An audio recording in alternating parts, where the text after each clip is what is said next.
نہیں تھا. اتنا ظلم کہ اس کو جب خطرہ ہوا کہ نسل ان کی بہت تیزی سے بڑھ رہی ہے, نسل ان کی, کیونکہ مذہبی لوگوں کی نسل ہمیشہ زیادہ اسپیڈ سے بڑھتی ہے, کیونکہ وہ یہ فیملی پلاننگ کے نظریات سے متاثر نہیں ہوتے. اور اگر کوئی مذہبی آدمی متاثر ہے تو مذہبی ہے نہیں, وہ ایک لبادہ اڑا ہوا ہے اس نے دین کا, اس کے دل میں توکل, اللہ پہ اعتماد اور صحیح حدیث کی ویلیو اس کی نظر میں ہے نہیں. ابھی میں نے کینسر کے اسپیشلسٹ ڈاکٹر ہیں ان کا انٹرویو لیا, انہوں نے بتایا, میرا آن دا ریکارڈ موجود ہے میرے چینل مفتی طارق مسعود اسپیچز پر, کہ جو بریسٹ کینسر ہے نا اس کی ایک بڑی وجہ لڑکیوں کی دیر سے شادی بھی ہے, نسل کو روکنا بھی ہے, سمجھتے ہو, تو یہ بھی ایک بہت بڑی وجہ ہے. تو نیچر سے لڑو گے نا برباد ہو جاؤ گے, فائدہ نہیں ہوگا.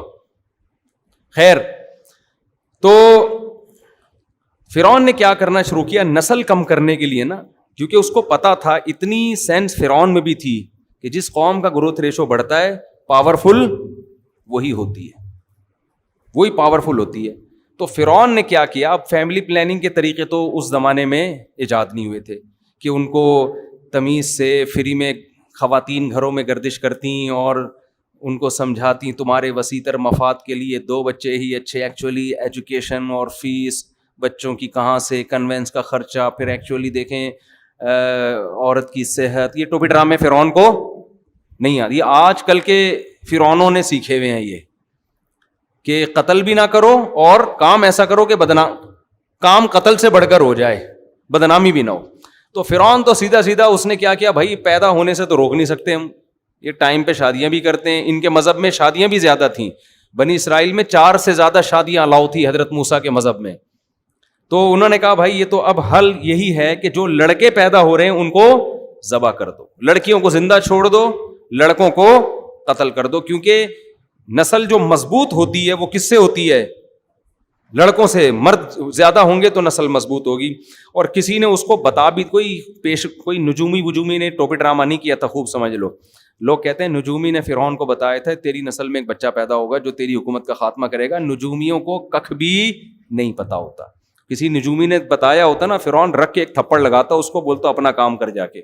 اتنی سینس فرعون میں بھی تھی کہ ان نجومیوں کو, جن کے پاس پہننے کی چپل نہیں اور کپڑے نہیں ہوتے, وہ تمہیں کیا بتائیں گے کل کا. تو یا تو فرعون کو خواب آیا تھا یا اس کو ویسے ہی خطرہ تھا کہ مجھے خطرہ کس قوم سے ہے. عین ممکن ہے اس سے اندازہ لگایا ہو کہ ہمیشہ لیڈر اس قوم میں پیدا ہوئے ہیں. یوسف علیہ السلام مصر میں کہاں تھے, بنی اسرائیل میں سے تھے نا, تو لیڈر ہمیشہ اس قوم میں. تو مجھے خطرہ اسی قوم میں کوئی لیڈر پیدا نہ ہو جائے, کیونکہ بعض قومیں اچھی ہوتی ہیں لیڈر سے محروم. لیڈر اگر قوم کے پاس نہیں ہے تو کتنی اچھی قوم ہو, بھیڑ بکریوں کی طرح اس کی حیثیت ہوتی ہے جیسی ہم لوگوں کی حیثیت ہے. سمجھتے ہو, لیڈر خاندانی مل جائے تو قوم بھی خاندانی بن جاتی ہے پھر. لیکن خاندانی لیڈر کی سلیکشن کے لیے پہلے سے تھوڑا بہت خاندانی ہونا ضروری ہے. اب دیکھیں کیا ہوتا ہے, اللہ خیر کرے. تو ہمارے ایک استاذ تھے, وہ اپنا واقعہ سناتے تھے کہ ایک شاگرد اپنے استاذ کے پاس آیا, کہنے لگا اگر آپ میرے استاذ نہ ہوتے نا میں آپ کو اتنی گالیاں دیتا, لیکن آپ چونکہ میرے استاذ ہیں اس لیے میں احترام کر رہا ہوں. تو انہوں نے کہا تو نے میرا بیڑا تو غرق کر ہی دیا ہے. تو زیادہ میں ڈیٹیل میں نہیں جانا چاہتا. اچھا خیر, تو بھائی اللہ تعالیٰ قرآن میں فرماتے ہیں کہ اچھا فرعون کو یہ خطرہ ہوا کہ میری قوم میں ایسا کوئی, بنی اسرائیل میں ایسا, یا تو خواب آیا یا اس کو یہ خطرہ ہوا کہ بھائی یہاں کوئی ایسا لیڈر پیدا ہو سکتا ہے. درباریوں نے بھی اس کو مشورہ دیا ہوگا نا, وہ جو چمچے ہوتے ہیں. تو فرعون نے کیا کیا, اتنا ظالم, جہاں خبر ملتی کہ ان کے ہاں بیٹا پیدا ہوا ہے اس کو ذبح کر دیتا. ذبح کر, کتنا چیخیں چیختی ہوں گی مائیں. قرآن کہہ رہا ہے ان فرعون علا فی الارض وجعل اہلہا شیعا یستضعف طائفۃ منہم یذبح ابناءہم ویستحیی نساءہم انہ کان من المفسدین. واقعی بڑا فسادی تھا وہ. ونرید, الفاظ دیکھو قرآن کے, ہم نے ارادہ کیا ان نمن علی الذین استضعفوا فی الارض, زمین میں جو سب سے کمزور ترین قوم ہے ہم اس پر احسان کریں, ہم اس پر احسان کریں. وَنَجْعَلَهُمْ أَئِمَّةً, اے اللہ کیا احسان کرے گا اس قوم پہ, ظلم سے بچا لے گا, یہ یہاں سے بھاگنے میں کامیاب ہو جائیں گے, یا فرعون کے دل میں کچھ رحم آئے گا, یہی ہو جائے گا نا. نا نا نا نا, اللہ کہتے ہیں ہم نے سوچا کہ ہم کایا پلٹ دیں. نجعلہم ائمۃ, زمین کا امام ان کو بنا دیں ہم. حکومت کس کو دے دیں؟ ان کے ہاتھ میں حکومت آ جائے, اور زمین صرف حکومت نہیں, زمین کی باغ ڈور, مضبوط خلافت, مضبوط حکومت اس کمزور ترین قوم کے پاس آ جائے. وَنُمَكِّنَ لَهُمْ فِي الْأَرْضِ, اور زمین میں ہم ان کو مضبوط ٹھکانہ دے دیں. الیکشن والی حکومت نہیں کہ 5 سال میں پھر ڈر لگا رہے کہ دوبارہ فرعون اگلے الیکشن میں جیت جائے.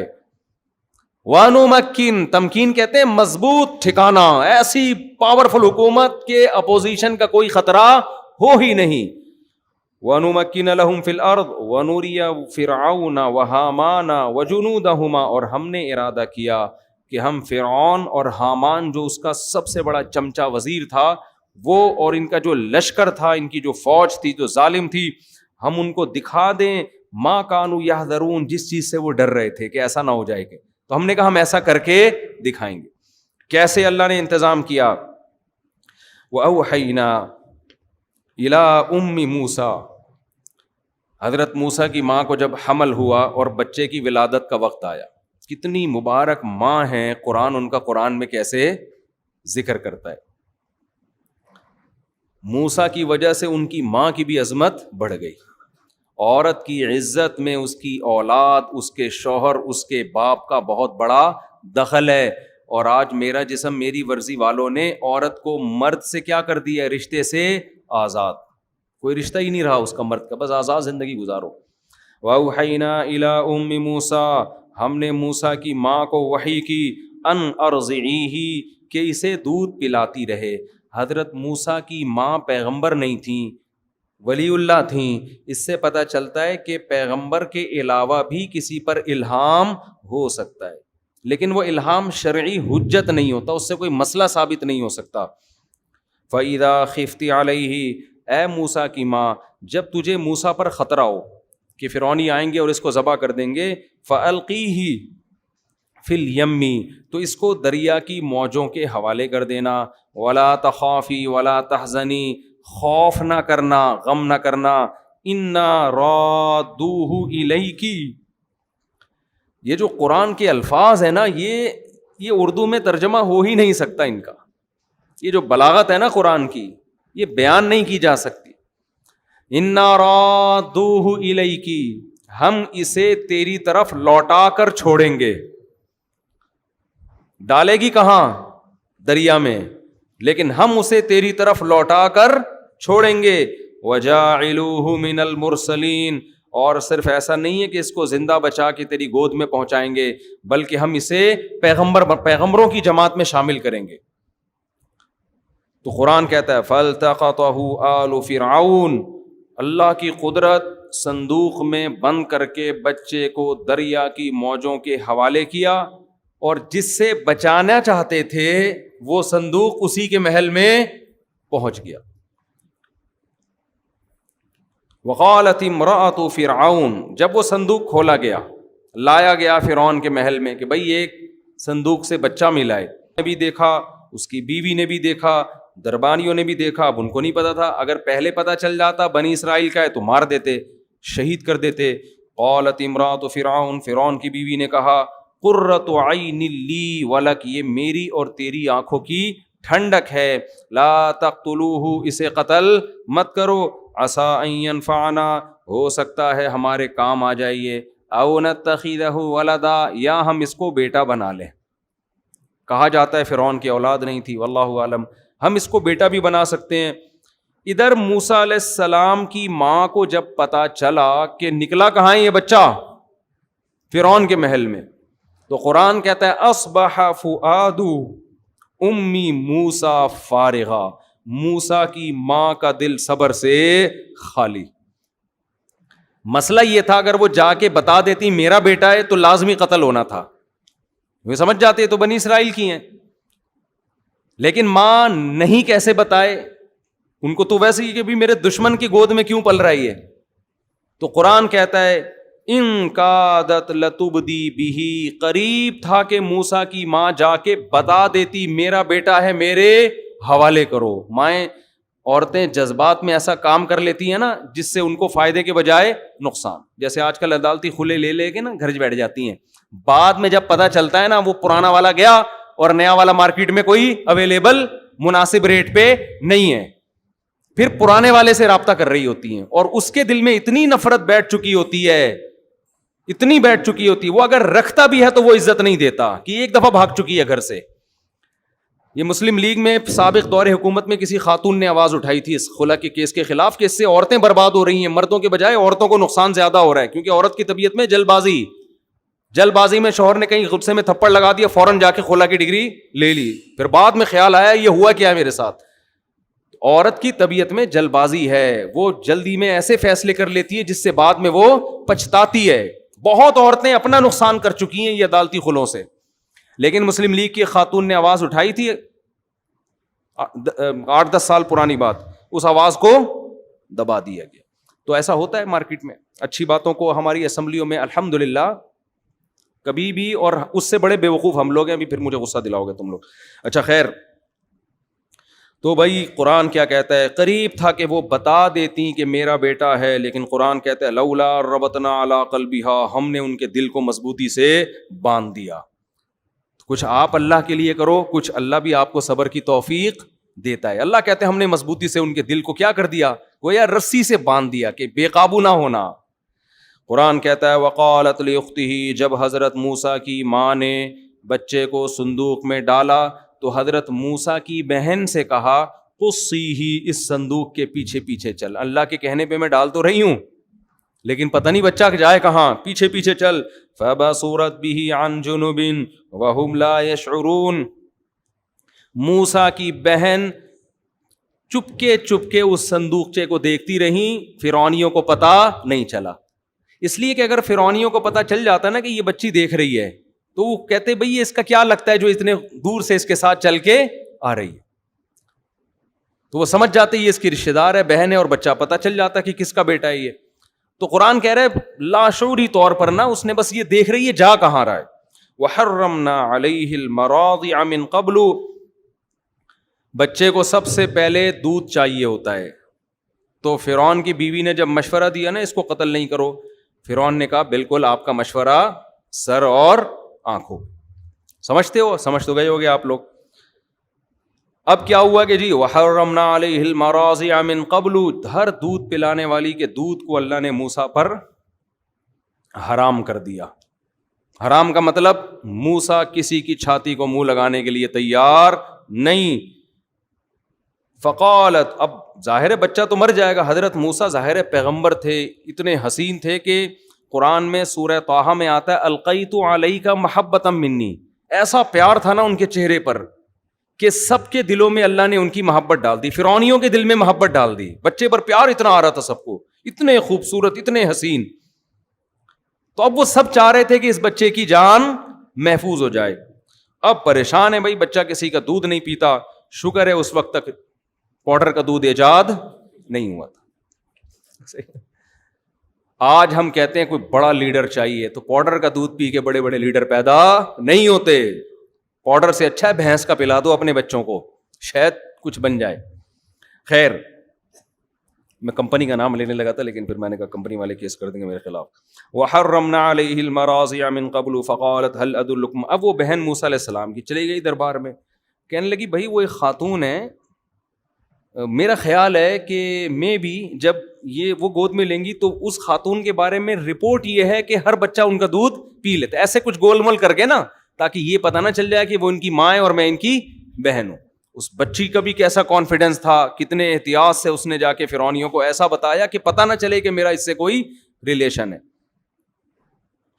قرآن کہتا ہے علی اہل بیت یکفلونہ لکم, میں تمہیں ایسے گھر کا پتہ بتاؤں جو اس کی کفالت کر لیں گے بچے کی اچھے سے.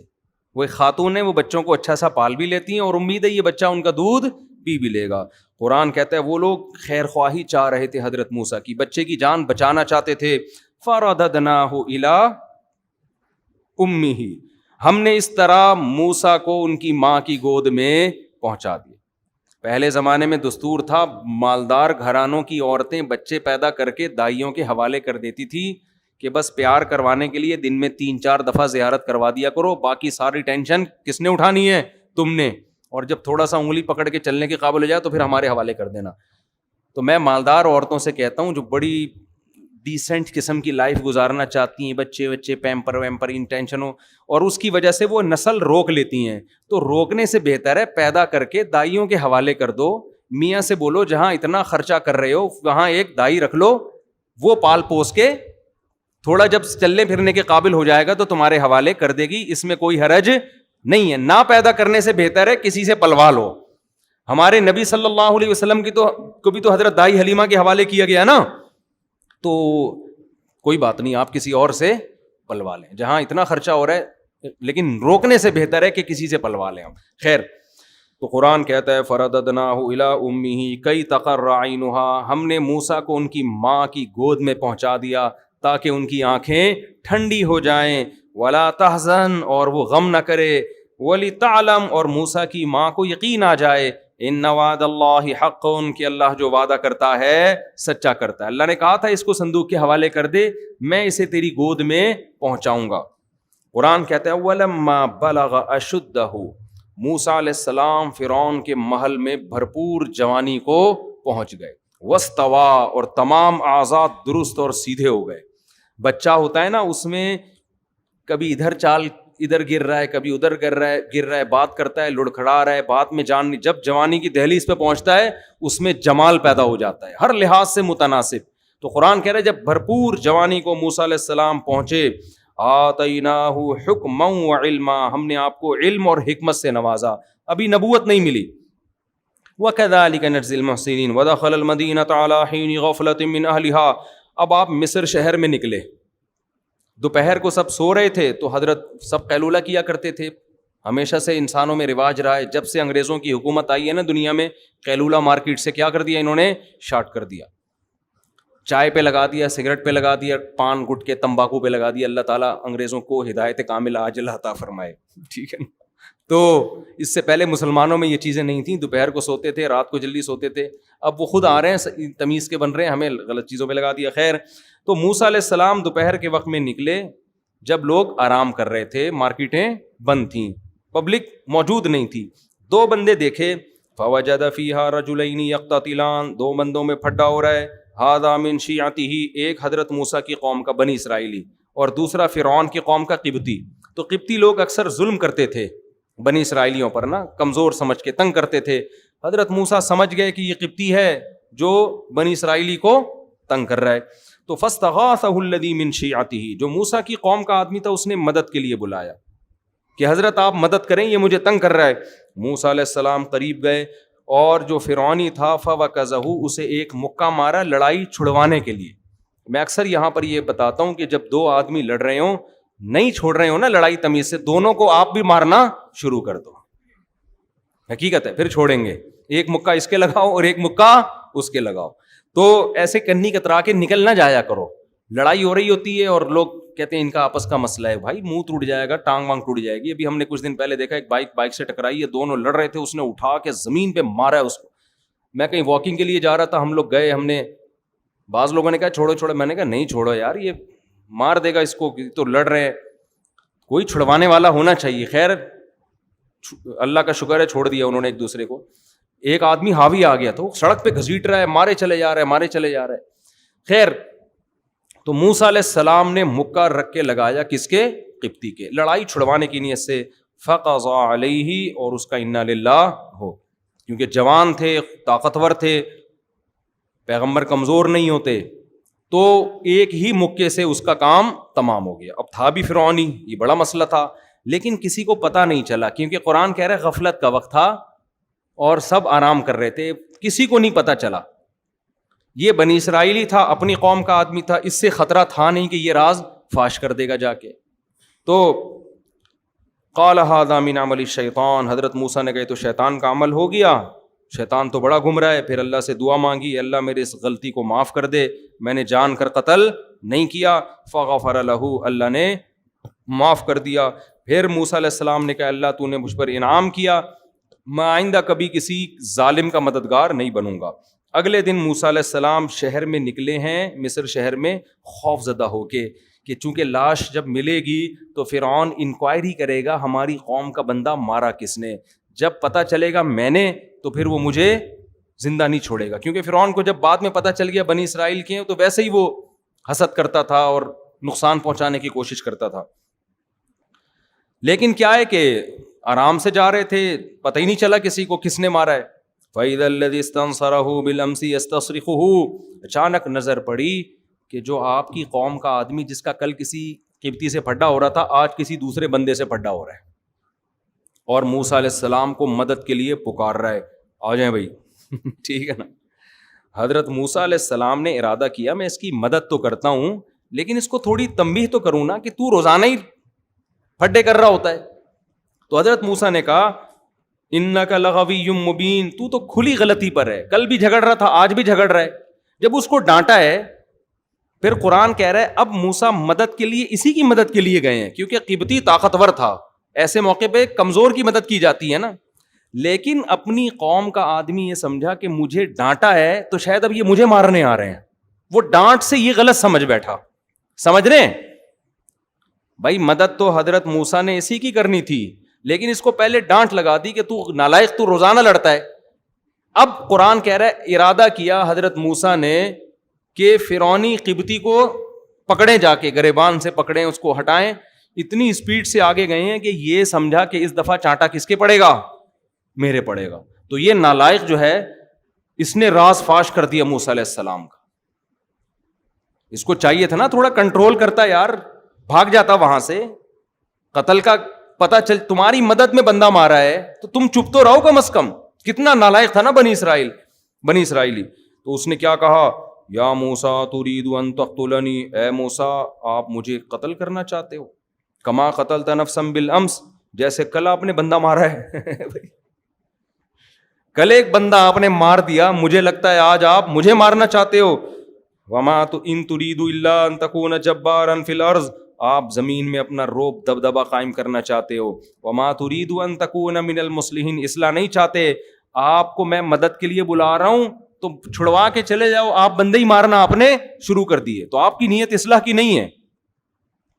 اب بات ایک دم لیک آؤٹ ہو گئی نا جب شور مچایا اس نے. اس کو پتا چل گیا اچھا بھائی کل بندہ انہوں نے مارا تھا. فرعون تک بات پہنچی, فرعون کے درباریوں میں مشورہ ہوا کہ بہترین موقع ہے موسیٰ کو قتل کرنے کا, کیونکہ تو ویسے ہی پریشان تھے نا کہ یہ بات میں ثابت ہو گیا تھا بنی اسرائیل کے. اب بہترین موقع ہے, ہر جگہ اچھے لوگ بھی ہوتے ہیں. فرعون ہی کے دربار میں ایک شخص تھا جس کی ہمدردیاں کس کے ساتھ تھیں, موسیٰ علیہ السلام. جیسے فرعون کی بیوی کی ہمدردیاں کس کے ساتھ تھیں, حضرت موسیٰ. وہ دیکھ رہی تھی نا کہ کتنا صالح نوجوان ہے یہ. جو نیک اور پرہیزگار لوگ ہوتے ہیں وہ لوگوں کے دلوں میں گھر بنا لیتے ہیں. تو فرعون ہی کے محل میں حضرت موسیٰ کے بہت سے حامی پیدا ہو گئے تھے. تو اس نے آ کے مخبری کی موسیٰ علیہ السلام سے, فرمایا ان الملأ یأتمرون بک, اے موسیٰ بڑے دربار میں تیرے بارے میں مشورے ہو رہے ہیں کہ تجھے قتل کر دیں. فاخرج, مصر سے تو نکل جا, انی لک من الناصحین, میں تیرا خیر خواہ ہوں, آپ نکل جاؤ ورنہ یہ آپ کو زندہ نہیں چھوڑیں گے. اب موسیٰ علیہ السلام نے یہ نہیں کہا موت زندگی کس کے ہاتھ میں ہے. جو ہمارے دیندار لوگ نا اکثر فضول قسم کی بے موقع تقدیر کا حوالہ دینا شروع کر دیتے. زندگی موت کس کے ہاتھ میں ہے, اللہ کے ہاتھ. کس کے ہاتھ میں ہے, اللہ. میں کہیں نہیں جاؤں گا, میں کسی سے ڈرتا مرتا, بول لو نا, نہیں ہوں, میں کوئی ڈرتا مرتا تھوڑی ہوں. جو رات قبر میں لکھی ہے وہ قبر میں. یہ باتیں بالکل ٹھیک ہیں, جو رات قبر میں لکھی ہے وہ آئے گی, لیکن آپ کو کیا پتا کون سی رات لکھی ہوئی ہے, ٹھیک ہے نا, آپ کو تھوڑی پتا ہے, آپ تو بچنے کی کوشش کرو.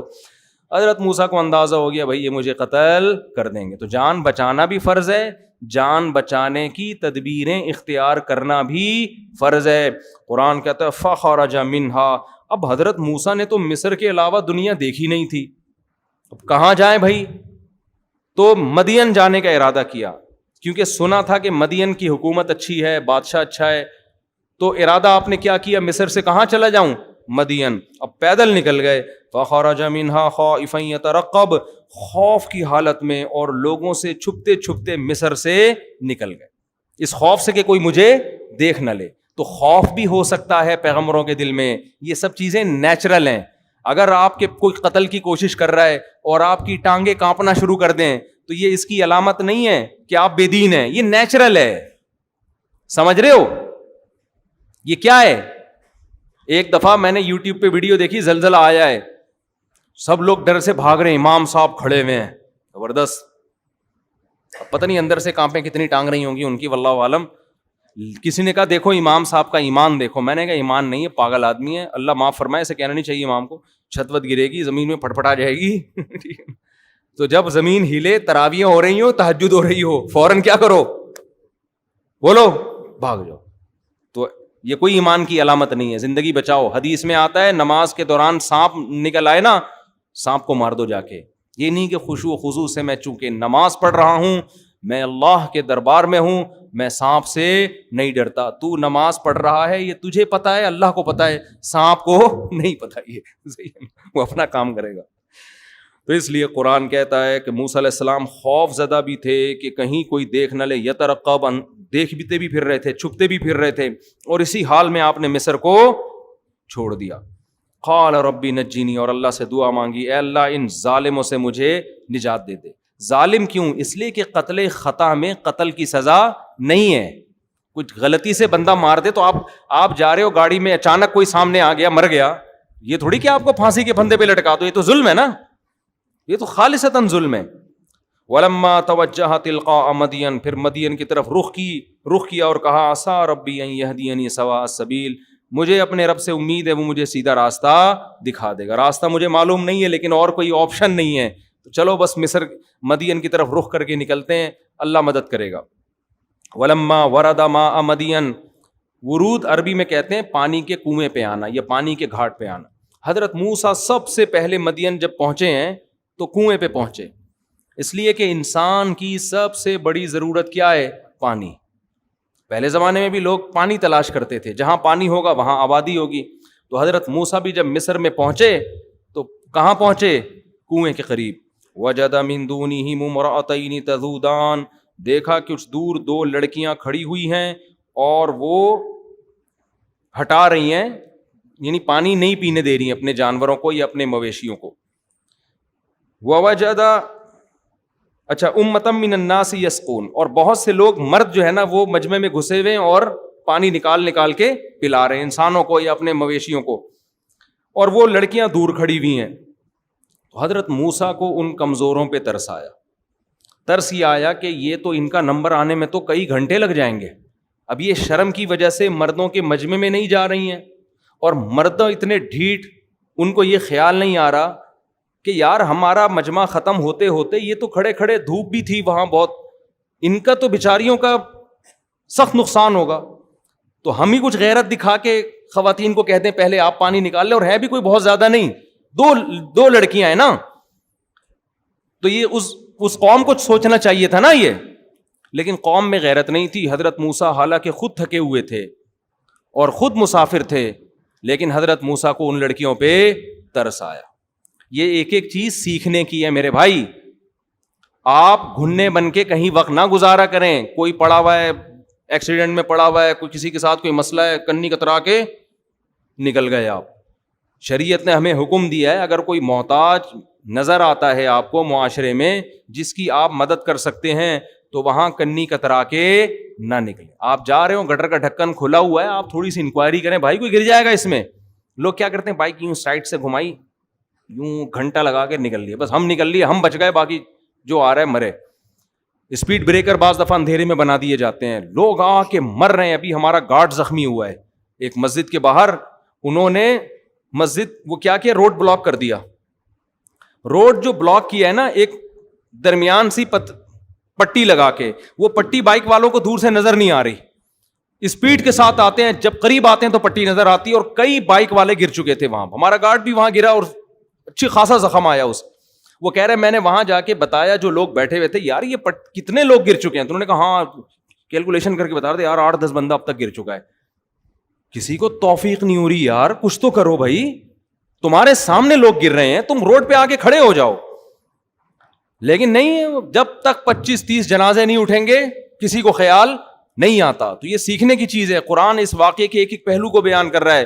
موسیٰ علیہ السلام کو ان پہ ترس آیا کہ بھائی ان بیچاریوں کا نمبر تو بہت دیر سے آئے گا. تو ان کے پاس آئے, کہنے لگے ما خطبکما, تمہاری کیا حالت ہے؟ قالتا لا نسقی, انہوں نے کہا ہم مجموعوں کے مردوں کے بیچ میں نہیں گھس سکتے. حتی یصدر الرعاء وابونا شیخ کبیر. سوال پیدا ہوتا ہے بھائی پھر گھر سے مرد کو بھیجنا چاہیے تھا نا, لیڈیز کا کام ہوتا ہے گھر میں رہنا, باہر کے کام کس کی ذمہ داری ہے؟ مردوں کی. تو انہوں نے کہا ہمارے گھر میں کوئی مرد نہیں ہے, والد ہیں اور وہ بوڑھے ہیں. وہ کیا ہیں؟ وہ بوڑھے ہیں. فسقا لہما, حضرت موسیٰ نے ان سے ڈول لیا اور ایسے کر کے جا کے پانی نکالا ہے اور جا کے ان کو ڈول پکڑا دیا. ثم تولی الی الظل. اب موسیٰ علیہ السلام کی نیت تو اللہ کی رضا کے لیے ان لڑکیوں کی خدمت تھی اور کوئی ذہن میں مفاد نہیں تھا, لیکن چونکہ مسافر تھے, کوئی ٹھکانہ نہیں ہے, کوئی جیب میں پیسے نہیں ہے کہ کہیں کھانا ہوٹل پہ خرید لیں, ہے بھائی کچھ بھی نہیں ہے. اب تھوڑی سی حضرت موسیٰ کو امید ہوئی کہ شاید یہ لڑکیاں ابا کو جا کے بتائیں کہ میں نے ان کی خدمت کی ہے اور ابا شاید کچھ مجھے بلا کے ایک آدھ ٹائم کے کھانے کا انتظام کر دیں. نیت تو یہ نہیں ہے لیکن امید ہو گئی.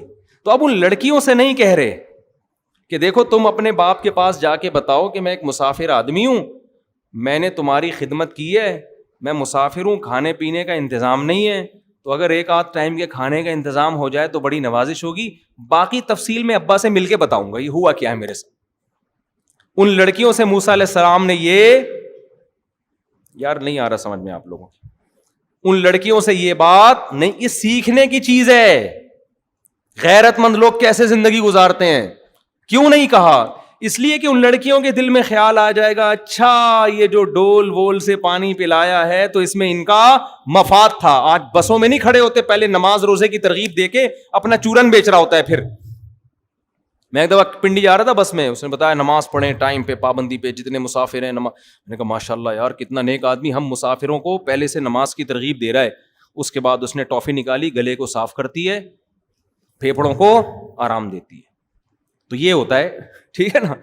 تو انہوں نے نہیں کہا اس لیے کہ ان کے دل میں خیال آ جائے گا کہ بھائی یہ لیبل خدمت کا اور اصل میں ان کا مقصد کچھ اور. تو ان سے نہیں کہا لیکن اللہ سے کہا, اس لیے کہ ہم اللہ کے بہرحال محتاج ہیں, اللہ سے ہم نے استغنا نہیں کرنا. اللہ سے کہنے لگے, چھاؤں میں آ کے کھڑے ہوئے درخت کے نیچے اور پھر دعا مانگنے لگے, ربی انی لما انزلت الی من خیر فقیر, اے اللہ اگر تو نے میرے لیے کسی خیر کا ارادہ کر لیا ہے نا, یہ جا کے ابا کو بتائیں گی, ابا شاید مجھے کچھ پیسے ویسے دے دیں اس خدمت کے, تو اگر ایسا ہے تو میں اس کا محتاج ہوں, ایسا ہو جائے, ٹھیک ہے, ایسا کیا ہو جائے, ہو جائے. تو ہمیں یہ بھی سکھایا جا رہا ہے لوگوں کی جیبوں پہ نظر نہ رکھو مگر اللہ سے مستغنی مت. اللہ سے یہی دعا مانگا کرو, اللہ جو تو خیر چاہتا ہے نا میرے لیے, بے شک اس ذریعے سے چاہتا ہے تو اسی ذریعے سے دے دے, مجھے قبول ہے, مجھے کیا ہے, قبول ہے. اللہ نے دعا سن لی. قالت احداہما فجاءت احداہما تمشی علی استحیاء. ادھر حضرت موسیٰ دعا مانگ رہے ہیں, اللہ کوئی خیر کا اگر تیرا ارادہ ہے تو کر دے, میں محتاج ہوں, بھوک بھی لگ رہی ہے, کوئی ٹھکانہ بھی نہیں ہے, کچھ کر دے کوئی انتظام. اللہ نے دعا قبول کی. دونوں میں سے ایک حیا کے ساتھ چلتی ہوئی آئی, دونوں میں سے ایک حیا کے ساتھ چلتی ہوئی آئی اور کہنے لگی ان ابی یدعوکا, میرے والد نے آپ کو بلایا ہے, لیجزیک اجر ما سقیت لنا, آپ نے جو ہماری خدمت کی ہے ہمارے ابا آپ کو اس کے بدلے میں اجرت دینا چاہتے ہیں. خاندانی لوگ تھے یا نہیں تھے؟ آئے ہائے کیسے, دیکھو ایک ایک چیز سیکھنے کی ہے. کوئی آپ کی فری میں خدمت کر رہا ہو اس کی زیادہ خدمت کرو آپ. جب وہ اتنا بڑا دل کر رہا ہے تو آپ اس سے بڑا دل کر کے دکھاؤ. ہمارے ہاں جو فری میں کر رہا ہے اس کو نچوڑتے رہتے ہیں کہ تو فری پھوکٹ کا ملا ہوا ہے نا, اس کو تو جوس بنا کے اس کا پی لو. اور جو جتنا تیز ہوگا نا, ڈیڑھ ہوشیار, باس کو نچوڑنے کی کوشش کرے گا, اس کو کھلاتے رہیں گے. مخلص لوگوں کی ہمارے معاشرے میں قدر, نہ مخلص ملازم کی قدر ہے, نہ مخلص باپ کی قدر ہے, نہ مخلص اولاد کی قدر ہے, نہ مخلص بیوی کی قدر ہے, نہ عورت کو مخلص شوہر کی قدر ہے. بیوی مخلص ہے جس کی آپ پہ کے مال پہ نظر نہیں ہے, وہ کہتی ہے بچا بچا کے آپ کو واپس کر دیتی ہے, کھلاؤ اس کو خوب دبا کے کھلاؤ. بولو بھائی جب تیرا دل اتنا بڑا ہے, بیگم یہ لو یہ 5,000 کا نوٹ, بس میرا ویسے ہی دل کر رہا تھا. نہیں نہیں, جو تیز عورت ہوگی وہی تمہارے بٹوے سے پیسے نکالے گی, جو شریف ہے تم اس کا جہیز بھی کھا جاؤ گے. اور دوسری طرف بھی یہی معاملہ ہے, میاں اگر شریف ہے سرنج سے نا اس کا خون نکال کے اپنے بھائیوں کے چڑھا دے گی. تو اس لیے کوشش کیا کرو تمہارے ماتحتوں میں جو اگر تمہیں لگے نا کہ یہ مخلص ہے تو اس کے مانگنے سے پہلے اس کو دے دیا کرو. ایک انگریز کا قول ہے کافر کا, لیکن بڑی اچھی بات ہے. اس نے کہا اپنے ماتحتوں کو کبھی باؤنڈ نہ کرو اپنے پاس کہ وہ کہیں اور جانا چاہیں تو تم روک کے رکھو. نہ نہ نہ, یہ ظلم ہے ان کو کہیں اور اچھی جگہ مل رہی ہے, بولے جاؤ بھائی. کمپنی والے آج کل مجھے اب تو نہیں بلاتے, پہلے کہتے تھے آپ ہمارے ملازمین میں بیان کریں کہ یہ ہمیں چھوڑ کے جائیں نہیں. ان کو کم بختوں کو ہم سکھاتے ہیں, جہاں اچھی جاب ملتی ہے وہاں بھاگ جاتے ہیں. میں نے کہا یہ تو میں بھی ہوتا تو میں بھی یہی کرتا. آپ نے ان کو سکھایا اپنے لیے, اپنے فائدے کے لیے, تو ان کو اپنا فائدہ جب کہیں اور نظر آئے گا تو جائیں گے یہ. تو میں نے ان سے وہ انگریز کا قول نقل کیا کہ اپنے ماتحتوں سے کو کہیں بھی جانے سے مت روکو, سلوک اتنا اچھا کرو کہ وہ کہیں اور نہ جائیں. تو اگر کسی اور کمپنی سے ان کو اچھی آفر آ رہی ہے, آپ بولو میں تمہاری تنخواہ یہیں بڑھا رہا ہوں, تو نہیں جائیں گے. وہ نہیں بڑھا رہے تو پھر وہ تمہارے باپ کے غلام تھوڑی ہیں جو یہاں رہیں. چلو, تو موسیٰ علیہ السلام, وہ جو لڑکیاں تھیں نا, بس یہ ہم ختم کرنے ہیں پھر باقی کل کریں گے انشاءاللہ. تو وہ جو لڑکیاں تھیں ان کے والد بھی خاندانی, وہ یہ کر سکتے تھے کہ چلو کسی نے فری میں پلا دیا بس ٹھیک ہے جاؤ بھائی چھوڑو بس, اللہ اس کو جزائے خیر دے. لیکن ان کے باپ نے قدر کی کہ ایک طرف اتنے نالائق لوگ کہ بیٹیوں کو ایسا نہیں کر رہے کہ لیڈیز فرسٹ, بھئی آپ پہلے آ جائیں. ایسے نالائقوں میں اگر ایک ایسا ہے جو فری میں اتنی خدمت کر رہا ہے, ترس آ رہا ہے, تو ہمیں بھی دل بڑا کرنا چاہیے, اس کو اس کی اجرت ہم دیں گے. تو دونوں میں سے ایک آئی حیا کے ساتھ. حیا کے ساتھ بھی اللہ نے ذکر کیا اس لیے کہ اللہ کو عورت میں حیا کا عنصر پسند ہے. اس لیے میں کہتا ہوں اللہ کا واسطہ, خواتین جس طرح سے بائکوں پہ بیٹھتی ہیں نا دونوں پاؤں ایک طرف کر کے, اس میں حیا زیادہ ہے. اس کلچر کو تبدیل کرنے کی کوشش مت کرو. حیا ایسی چیز نہیں ہے جو ہم لغت سے نکال کے دکھائیں کہ کس طرح حیا ہے. حیا دیکھنے سے پتہ چل جاتی ہے, دیکھنے سے پتہ چل جاتی. ہاں اس میں یہ خطرہ ہوتا ہے کہ پاؤں کپڑا نہ الجھ جائے, اس کا کوئی متبادل تلاش کرو. کیونکہ بعض خواتین اس طرح بیٹھتی ہیں کہ بائک کے اس میں نا چین میں برقع پھنستا ہے, چادر پھنستی ہے, تو چین کور ہونا چاہیے. چین کور ہو تو پھر نہیں پھنستا. تو سمٹ کے بیٹھے ہیں تاکہ کپڑا پہیے میں پھنسنے کا خطرہ نہ ہو.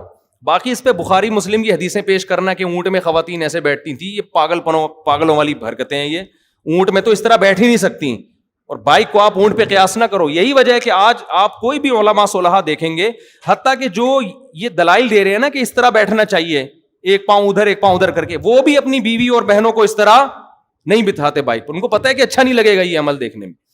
تو اس لیے حیا کو جتنا پروموٹ کر سکتے ہو میرے بھائی کرو. اور حیا کے کوئی لگے بندے اصول نہیں ہوتے. عرف بہت ساری چیزوں میں عرف فیصلہ کرتا ہے کہ حیا کس میں زیادہ ہے. ہاں کوئی خاتون خود بائک چلا رہی ہوں تو چلانے میں وہ اس طرح کر کے بیٹھ نہیں سکتی, وہ ایک مجبوری ہے.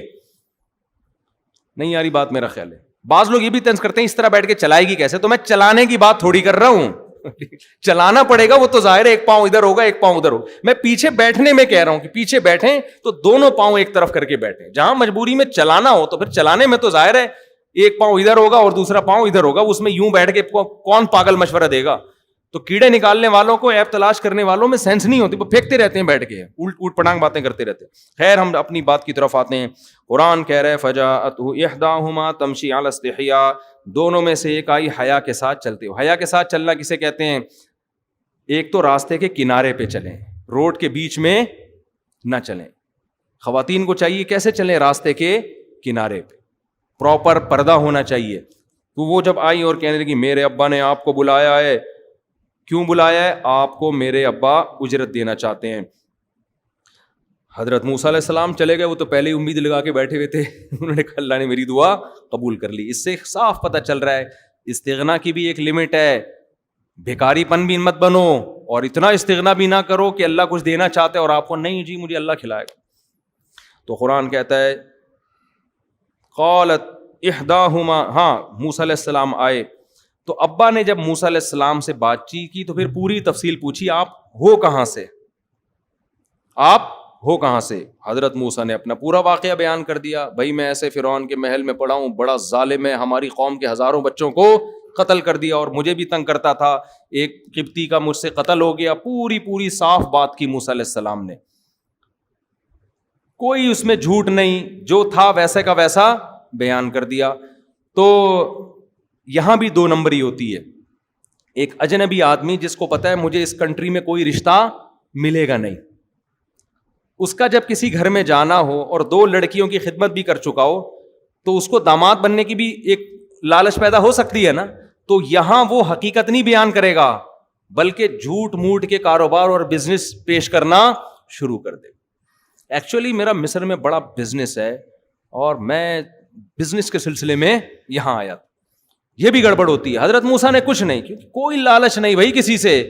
اس لیے میں کہتا ہوں رشتے لینے جایا کرو، جو ہو وہ بیان کر دیا کرو، ہونا ہوگا ہو جائے گا. جھوٹ بول کے اچھی جگہ شادی سے بہتر ہے کسی خراب جگہ شادی کر لے سچ بول کے، وہ پھر بھی پائیدار ہوگا معاملہ. دھوکہ نہیں دے انسان کسی کو. موسیٰ علیہ السلام نے اپنی پوری کہانی سنائی، بھائی میرے ساتھ یہ ہوا. تو وہ کہنے لگے لا تخف نجوت من القوم الظالمین، اب خوف نہ کرو، اللہ نے تمہیں ظالموں سے نجات دے دی ہے. قالت احداہما یا ابت استاجرہ، دونوں بیٹیوں میں سے ایک نے مشورہ دیا کہ ابا ہمارے گھر میں کوئی بھائی نہیں ہے، ہماری بکریاں چرانے کے لیے ہمیں ایک اچھا ملازم چاہیے، ایسا ملازم جو ایماندار بھی ہو اور طاقتور بھی ہو. ایماندار اس لیے گھر میں لڑکیاں ہیں، آپ بعض دفعہ مزدوروں کو لے کر آتے ہیں، وہ گھر کی عورتوں کو جھانکنا تاکنا شروع کر دیتے. میں نے دفعہ ایک مزدور کا انتظام کیا، مجھے کسی نے کہا اس کو نہیں رکھو. میں نے کہا کیوں؟ کہہ رہے اس کی عادت ہے کمبخت کی، جس گھر میں مزدوری کرتا ہے ان کی عورتوں کو جھانکتا ہے جا کے. مشہور ہے ماشاء اللہ، اللہ نے اتنا نوازا ہے کہ اس فیلڈ میں کیا ہو گیا ہے، مشہور ہو گیا. اس کا کام ہی یہی ہے کمبخت کا. پنکھا ٹھیک کرنے میں یا پلستر کرنے میں اتنا ٹائم نہیں لگاتا جتنا جھانکنے تاکنے میں لگاتا. ابھی ایک مزدور پٹا ہے، چھت پہ چڑھا ہوا جھانک رہا تھا کسی کے گھر میں، اوپر شٹرنگ کا کام کر رہا ہے اور جہاں کسی کے گھر وہ لڑکوں والوں نے دیکھ لیا، اس کو بلا کے طبیعت سے کوٹ پیٹ کے اس کے اگلے پچھلے سارے گناہ معاف کر دے. لیکن یہ ایسے ٹھرکی ہوتے ہیں کہ یہ پٹ پٹ کے دوبارہ وہی کام کر رہے ہوتے ہیں. تو گھر میں آپ جب کسی بندے کو رکھتے ہو سب سے پہلے اس میں امانت دار ہو، کسی کی بہو بیٹی کے ساتھ خیانت نہ کرے. نمبر 2، اس لحاظ سے بھی امانت دار ہو کہ ڈیوٹی پابندی سے کرے، ورنہ خیانت کرنا شروع کر دے. آپ حضرت موسیٰ نے بکریاں چرائیں، میرا تجربہ ہے آپ اپنی بکری خود پالتے ہو، اتنی اسپیڈ سے بڑھ رہی ہوتی ہے، چرواہے کو دے دو، بڑھنے کے بجائے چھوٹی ہونا شروع ہو جائے گی روز بروز. اس کی اپنی بکریاں بڑھ رہی ہوں گی، آپ کی کیا ہونا شروع ہو جائیں گی.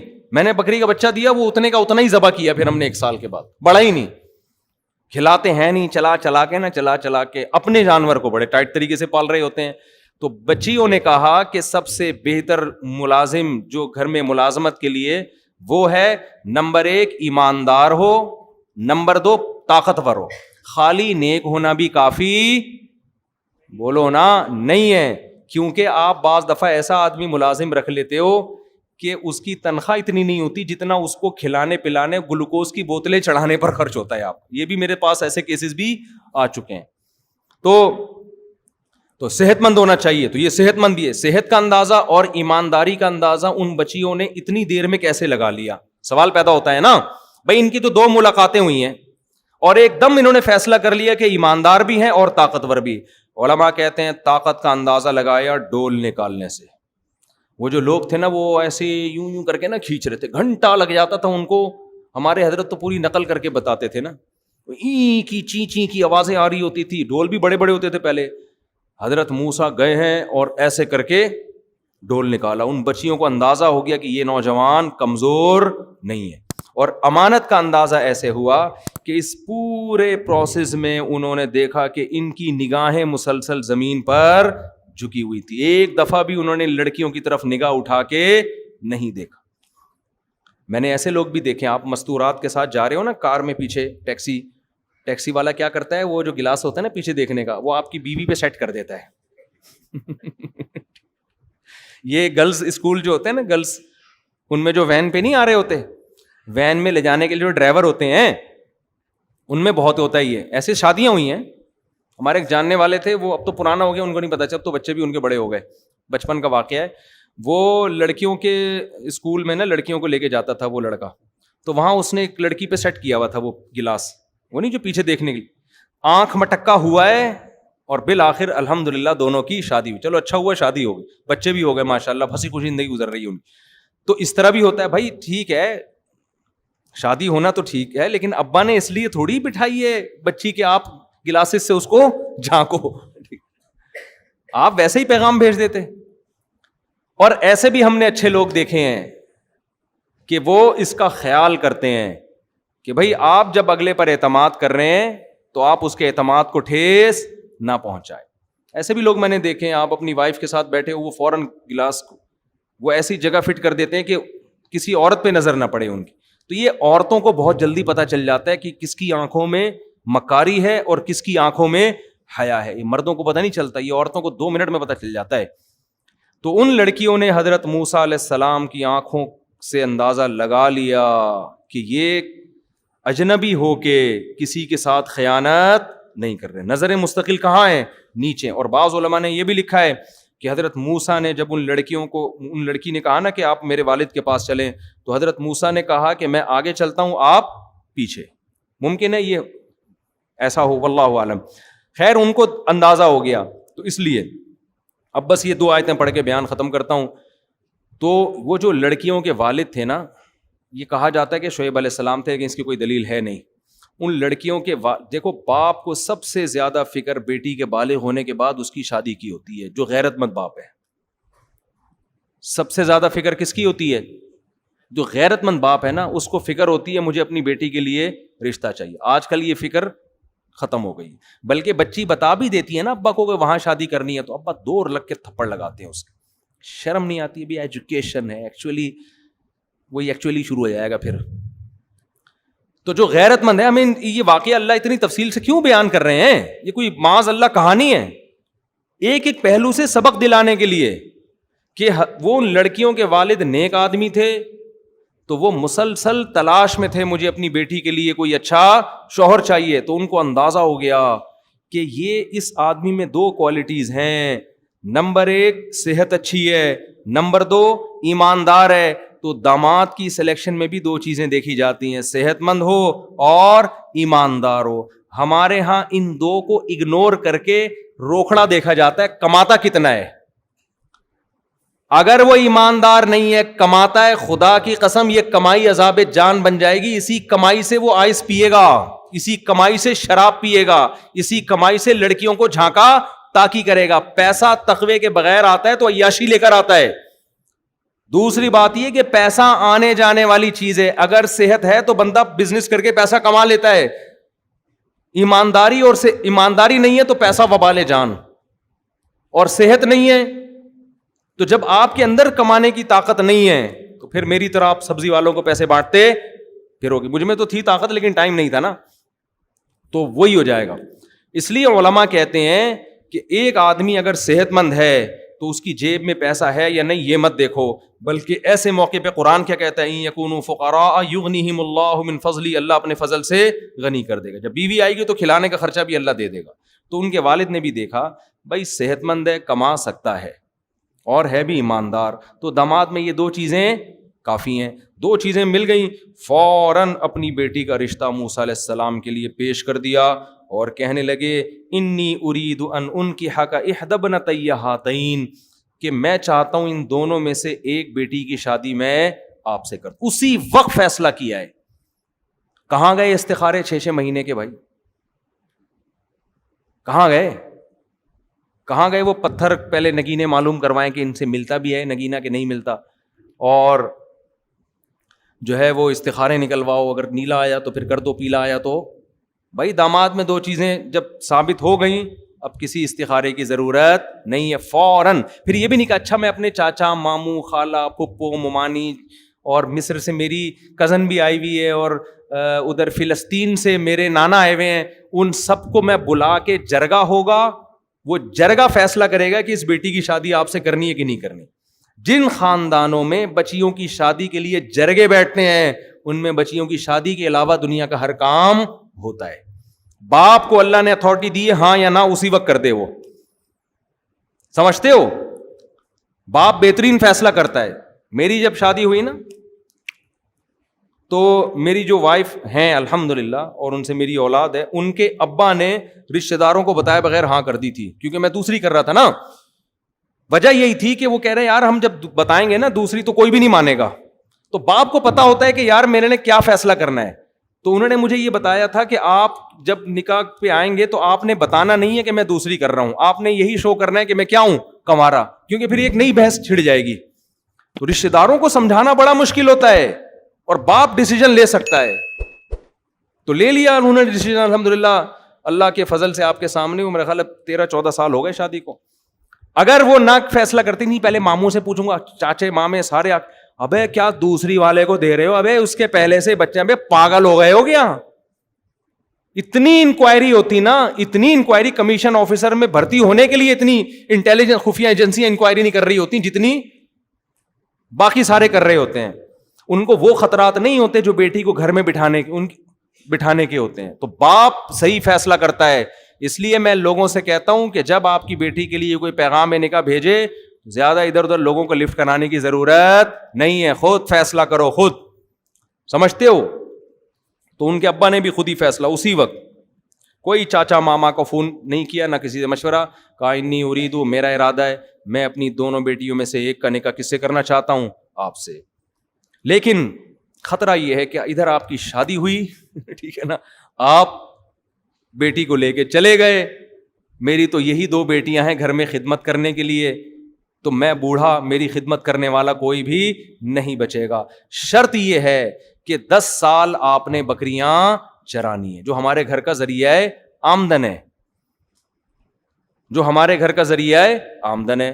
اور 8 سال چرانی ہے. 2 اگر آپ اپنی طرف سے کر دیں تو یہ غریبی ہے, یہ آپ کی طرف سے ہم پر کیا ہوگا, احسان.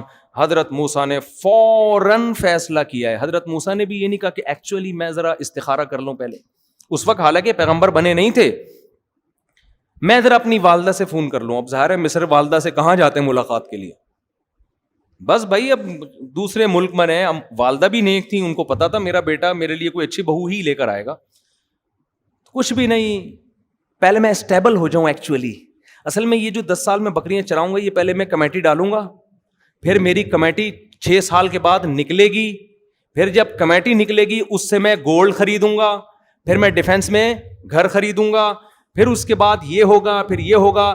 جیسے کہ آج کل نوجوان کر رہے ہیں, ساری چیزیں ہو جاتی ہیں, جب بادام آتے ہیں تو کھانے کے لیے دانت منہ میں نہیں بچتے. میں نے دیکھا الحمدللہ بہت سے لوگوں نے اسٹیبل ہو کے شادی کی ہے, اسٹیبل ہو گئے, اور وہی میرا والا حال ہوا کہ جب پیسہ تھا تجربہ نہیں تھا, اور جب بزنس کا تجربہ آیا پیسہ شارٹ ہو گیا. تو بھائی ایک عمر ہے, کم عمری میں شادی کرو, جوانی میں شادی کرو, اس میں شادی کی لذت ہے, اس میں میاں بیوی میں عشق جیسی محبت ہوتی ہے. یہ جو بڈھے ہو کے, میں تو نکاح پڑھا رہا ہوں نا, اللہ کی پناہ, مجھے عجیب سا لگ رہا ہوتا ہے دولہا کو دیکھ کے. اس وقت تو میں کچھ نہیں کہتا, اس کو بہت مبارکباد دیتا ہوں, لیکن سمجھ میں نہیں آ رہا تو اس کی مبارکباد دوں یا تعزیت کروں, اس کی عیادت کروں. تو اس لیے بھائی ایک جگہ تو میں شادی میں گیا, میں سمجھا یہ دولہا کے نانا ہے, پتہ چلا وہی دولہا تھے. بڑے میں نے کہا چلو اب کیا غنیمت ہے, اب بھی کر رہے ہیں, وہ دولہا تھے حضرت جی. تو اگر زندہ ہیں تو اللہ ان کو نیک صالح اولاد عطا فرمائے. ایک 80 سال کا بوڑھا آدمی مری میں, ہمارے ایک جاننے والے عالم ہیں, اس نے کینیڈا میں کوئی لڑکی پھنسا لی, انگریز لڑکی نا, پاکستانی بڑے ہوشیار ہوتے ہیں, تو لڑکی پھنسا کے اس کو بلا لیا کہ شادی کروں گا تم سے. وہ بھی آ گئی, پتہ نہیں اس کے دل میں کیا ہوگا. اب یہ 80 سال کے بزرگ امام صاحب کے پاس صبح پہنچے. وہ امام صاحب مجھے واقعہ بتا رہے تھے نا, یہ اپنی مسجد کے امام کا بتا رہے یا اپنا ہی بتا رہے, واللہ عالم. مجھے کہنے لگے وہ صبح وہ آیا اور ہمارے امام صاحب سے کہنے لگا کہ میرا شام کو کینیڈا کی ایک انگریز لڑکی سے نکاح ہے, اس کے لیے کیا چاہیے, یعنی ڈاکومنٹ میں کیا چاہیے. انہوں نے کہا آپ کا صرف زندہ ہونا چاہیے اس میں, اس کے لیے کیا کیا ضروری ہے. ہاں اس نے یہ کہا کہ فجر میں آئے, کہنے لگا آج عصر میں شام کو میرا اس لڑکی سے نکاح ہے, اس کے لیے کیا کیا ضروری ہے. انہوں نے کہا کچھ بھی ضروری نہیں ہے, صرف عصر تک آپ کا زندہ رہنا ضروری ہے. سمجھ رہے ہو؟ تو اس لیے ہر چیز کا ایک ٹائم ہوتا ہے. تو موسیٰ علیہ السلام نے بھی یہ نہیں کہا میں استخارہ نکالوں گا, پازیٹیو آیا پھر میں پہلے میں کچھ ایکچولی پیسے جمع کر لوں, کمیٹی ڈال لوں, یہ نا نا نا نا نا. جس خدا نے آج تک کھلایا ہے, جب بیوی آئے گی تو اس کے کھلانے کا انتظام وہ کر دے گا. حضرت موسیٰ نے فوراً ہاتھ بڑھایا اور فرمایا ذالک بینی و بینک, یہ میرے اور آپ کے درمیان ایگریمنٹ ہے. حضرت موسیٰ نے یہ بھی نہیں کہا میں یہاں شادیاں کرنے نہیں آیا ہیں, میرے پر تو ابھی تو میرا ایک بڑا ویژن ہے, میں اپنی قوم کے نجات کے لیے محنت کروں گا, اسٹرگل کی شادیوں وادیوں میں کیوں مجھے الجھا رہے ہو, ابھی تو میں اپنی قوم کا نجات دہندہ بنوں گا, میں واپس جاؤں گا اور میں ایک اسٹرگل کروں گا, محنت کروں گا, پھر مصر میں انقلاب آئے گا, پھر جب مصر کی حکومت کا خاتمہ ہوگا پھر میں انشاءاللہ آپ سے رابطہ کروں گا, آپ اپنا فون نمبر دے دیجیے مجھے, کانٹیکٹ نمبر دے دیں. نا نا نا بھائی یہ سارے کام ساتھ ساتھ ہوں گے, پڑھائی بھی ساتھ ساتھ, آپ میڈیکل کالج میں پڑھ رہے ہیں وہ بھی ساتھ ساتھ, شادی بھی, بچے بھی. کوئی کام شادی کی وجہ سے نہیں رکے گا اور کسی کام کی وجہ سے شادی نہیں رکے گی. ایک وجہ سے رکے گی, کوئی لفٹ کرانے کے لیے تیار ہی نہ ہو, کوئی لڑکی نہ دے رہا ہو تو پھر ایک مجبوری ہے, پھر میرا دماغ آ کے مت کھایا کرو. تو قرآن کہتا ہے کہ موسیٰ علیہ السلام نے فوراً کہا ذالک بینی و بینک, یہ میرے اور آپ کے درمیان ایگریمنٹ ہے. ایم الاجلین قضیت, دونوں 8 سال یا 10 سال میں سے کوئی بھی مدت میں نے پوری کر دی, فلا عدوان علی, تو پھر مجھ پر کوئی حرج نہیں ہے, یعنی پھر میں اپنے اس ایگریمنٹ سے کیا ہو جاؤں گا, بری. واللہ علی ما نقول وکیل, اور ہم جو معاہدہ کر رہے ہیں اس پر کون گواہ ہے, اللہ گواہ ہے.